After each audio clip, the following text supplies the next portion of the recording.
नमस्कार बच्चों, कक्षा 11वीं हिंदी ऐच्छिक अंतराल भाग 1 पाठ नंबर 1 अंडे के छिलके। अंडे के छिलके एक एकांकी है। बच्चों, एकांकी क्या होता है? एकांकी नाटक का एक अंक होता है। अंक का कई दृश्यों में विभाजन होता है। जीवन की कोई एक घटना, परिस्थिति, एक समस्या या कोई एक प्रसंग प्रस्तुत किया जाता है। पात्रों की संख्या कम होती है। इसमें घटनाओं या पूर्व प्रसंगों की विविधता अधिक नहीं होती है। अब देखिए, इस जो एकांकी है अंडे के छिलके, इसका एकांकीकार है वो है मोहन राकेश। अब देखिए, एकांकी का उद्देश्य क्या होता है? आधुनिक समाज की दिखावे की संस्कृति और समाज की विकृति को प्रस्तुत करना है। परंपरा और आधुनिकता के द्वंद्व को उभारना है। विद्यार्थियों को संदेश देना है कि वे अपने जीवन में बनावटीपन को नहीं, यथार्थ को महत्व दें और परिवार में एकता एवं आत्मीयता को बनाए रखने के लिए सदस्यों द्वारा एक दूसरे की भावनाओं का सम्मान करना चाहिए। धूम्रपान जैसी बुराइयों के प्रति जागरूक करना चाहिए। अब देखिए, इस अंडे के छिलके एकांकी के मुख्य बिंदु क्या है? मोहन राकेश ने एकांकी में एक संयुक्त परिवार की विभिन्न रुचियों को सूक्ष्मता से उभारा है।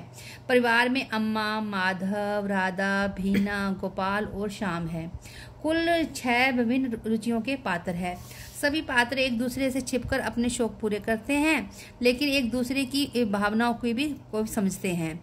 बीना, गोपाल, राधा और श्याम अम्मा से छिपकर अंडे खाते हैं। गोपाल सिगरेट पीता है, जहां तक कि अम्मा भी सब कुछ जानते हुए भी अनदेखा करती है। सभी पात्रों की परस्पर घनिष्ठता तथा आत्मीयता पूरे एकांकी में झलकती है। अब देखिए, एकांकी क्या शुरुआत पढ़ते हैं। एकांकी की शुरुआत में पर्दा उठते ही गैलरी वाला दरवाजा खुला दिखाई देता है। शाम सीटी बजाता आता है। बाहर वर्षा हो रही है, उसकी बरसाती से पानी टपक रहा है। अब बीना उसे शाम और बीना बातें करते हैं। बीना शाम की भाभी है। शाम बीना के कमरे में आते हुए कहता है कि उसे भाई का कमरा अब पराया सा लगता है। पहले इस कमरे में जूते को छोड़कर सभी चीजें चारपाई पर होती थी। आज कमरे का नक्शा बदला हुआ है। बीना शाम को चाय पीने को कहती है। शाम इस सुहावने मौसम में चाय के साथ कुछ और खाने के लिए ले आने को कहता है। बीना उससे 4-6 अंडे लाने को कहती है।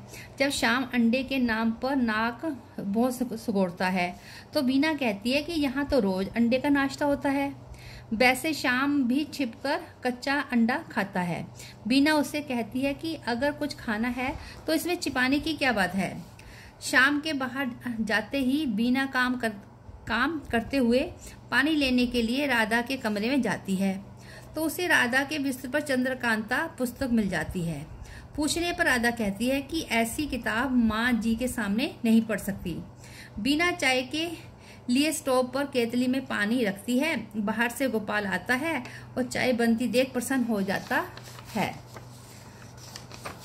बीना उसे बताती है कि यह चाय शाम के लिए है।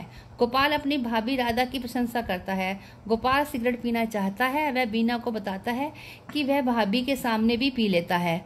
उन्होंने यह बात किसी को नहीं बताई है।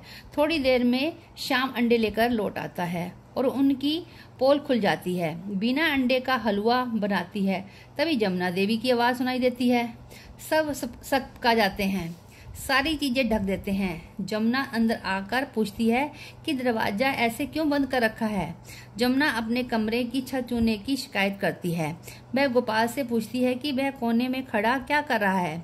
गोपाल कहता है कि बीना का हाथ जल गया है, मैं उसके लिए मरहम ढूंढ रहा हूँ। माँ पूछती है कि स्टोव के ऊपर क्या रखा है, वह देखना चाहती है।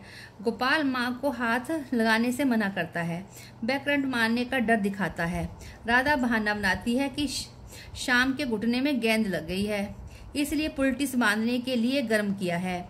जमुना स्वयं पुलटिस बांधने को कहती है और गोपाल बहाने बनाकर उसे मना कर देता है तथा उन्हें उनके कमरे तक छोड़ने जाता है। वे सभी हलवा खाने लगते हैं तथा छिलकों को छिपाने का उपाय करते हैं। तभी बड़ा भाई माधव आ जाता है। माधव को सब पता चल जाता है। गोपाल उससे प्रार्थना करता है कि अम्मा को मत बताना। माधव कहता है कि अम्मा को सभी बातें पता है, अब अंडे के छिलके छिपाने की कोई ज़रूरत नहीं है। बच्चों देखिए कार्यपत्र क्या है, यानी कि असाइनमेंट। क्वेश्चन है नंबर 1, प्रायः घर तो लगता ही है भाभी, अपनी भाभी के कमरे में शाम को प्रायपन का एहसास क्यों होता है।